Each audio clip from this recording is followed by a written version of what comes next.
ఏపీకి కేంద్ర బృందం ఇవాళ రానున్నారు. సీఎం చంద్రబాబుతో కేంద్ర బృందం సమావేశం కానున్నారు. ఏపీలో నౌకల మరమ్మత్తు కేంద్రం ఏర్పాటుపై సీఎం చంద్రబాబుతో మాట్లాడనున్నారు. దుగ్గరాజపట్నంలో నౌకల మరమ్మత్తు కేంద్రం ఏర్పాటుపై చర్చించనున్నారు.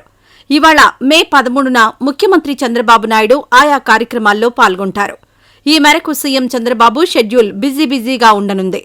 మధ్యాహ్నం 12 గంటలకు సచివాలయానికి చేరుకోనున్నారు.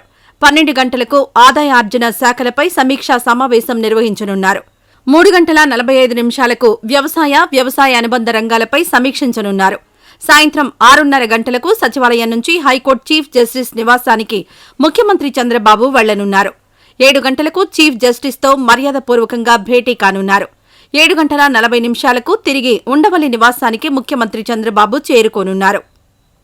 ఈ వీడియో నచ్చితే లైక్ చేయండి. అలాగే మా ఛానల్ ని ఫస్ట్ టైం కనుక చూస్తున్నట్టయితే ఇప్పుడే సబ్స్క్రైబ్ చేసుకుని పక్కనే ఉన్న గంట సింబల్ ని యాక్టివేట్ చేసుకోండి. అప్పుడే మేము పెట్టే ప్రతి వీడియో మీకు నోటిఫికేషన్ గా వస్తుంది. అలాగే ఈ వీడియో పూర్తిగా చూసినందుకు ధన్యవాదాలు.